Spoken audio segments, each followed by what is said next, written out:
Veligonda project నిర్వాసితుల్లో 1600 మందికి 200 కోట్ల పరిహారం అందనుంది. అసెంబ్లీ ప్రాంగణంలో ముఖ్యమంత్రి చంద్రబాబు వారికి చెక్కులు అందజేయనున్నారు. ఈ ప్రాజెక్టు నిర్వాసితులకు సహాయం పునరావాసం కింద 900 కోట్ల వరకు చెల్లించాల్సి ఉంది. కూటమి ప్రభుత్వం ఒక దఫా 300 కోట్లు చెల్లించింది. మిగతా 600 కోట్లలో 200 కోట్లను ఇవాళ కొందరికి చెల్లిస్తారు. ఇక ప్రాజెక్టు ప్రారంభోత్సవానికి ముందే నిర్వాసితులందరికీ మొత్తం పరిహారం చెల్లిస్తామని నిర్వాసితులకు ముఖ్యమంత్రి వాగ్దానం చేశారు.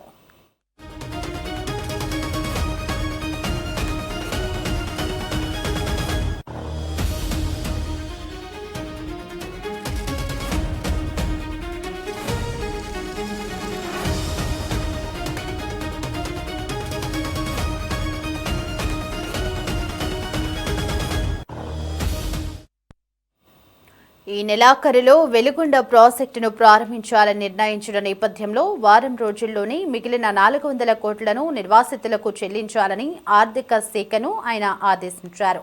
3 దశాబ్దాల కళ నెరవేరబోతుందని ప్రకాశం, మార్కాపురం జిల్లాల ప్రజలు సంతోషం వ్యక్తం చేస్తుండగా ప్రాజెక్టు ప్రారంభోత్సవానికి ముందే పరిహారం చేతికి చేరనుందని నిర్వాసితులు హర్షిస్తున్నారు. ఫ్లోరైడ్ బాధిత జిల్లా, కరువు జిల్లా అయినటువంటి ప్రకాశం ఉమ్మడి జిల్లా సస్యశ్యామలం చేసేటువంటి వెలుగొండ ప్రాజెక్టుకు సంబంధించినటువంటి నిర్వాసితులకి ఈరోజు గౌరవ ముఖ్యమంత్రి చంద్రబాబు నాయుడు గారి చేతుల మీదుగా 200 కోట్ల రూపాయలు దాదాపుగా 1600 మంది నిర్వాసితుల కుటుంబాలకి ఈరోజు అందజేస్తూ ఉన్నాం. మొన్ననే మొదటి విడతలోనే 2560 మంది నిర్వాసితుల కుటుంబాలకి చంద్రబాబు నాయుడు గారి యొక్క చేతుల మీదుగా 318 కోట్ల రూపాయలు మొన్న మొదటి విడతలో అందజేసినటువంటి పరిస్థితి మీ అందరూ కూడా చూడడం జరిగింది.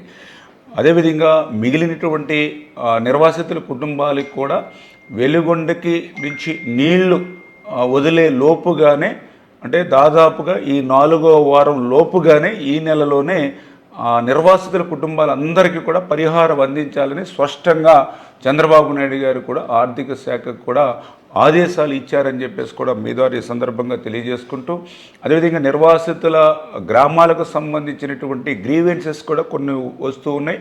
ఆ గ్రీవెన్సెస్ని కూడా పర్ఫెక్ట్గా వాటిని ఐడెంటిఫై చేసి, అంటే జనరల్గా కొన్ని తప్పులు పడడం ద్వారా ఇబ్బందులు ఎదుర్కొంటున్నామని, కొంతమంది అర్హులై ఉండి కూడా మిస్సింగ్ అయి ఉన్నారని, కొంతమంది గెజిట్ నోటిఫికేషన్లో పేరు వచ్చింది కానీ అవార్డు పాస్ కాలేదని, ఇట్లా ఏవైతే జెన్యూన్ ఇష్యూస్ ఉంటే వాటన్నిటినీ కూడా పరిశీలించి పరిష్కరించడానికి 11 గ్రామాల్లో కూడా జిల్లా ఉన్నతాధికారులతో 11 కమిటీలు ఆల్రెడీ గ్రామాల్లో సర్వే చేస్తూ ఉన్నటువంటి పరిస్థితి.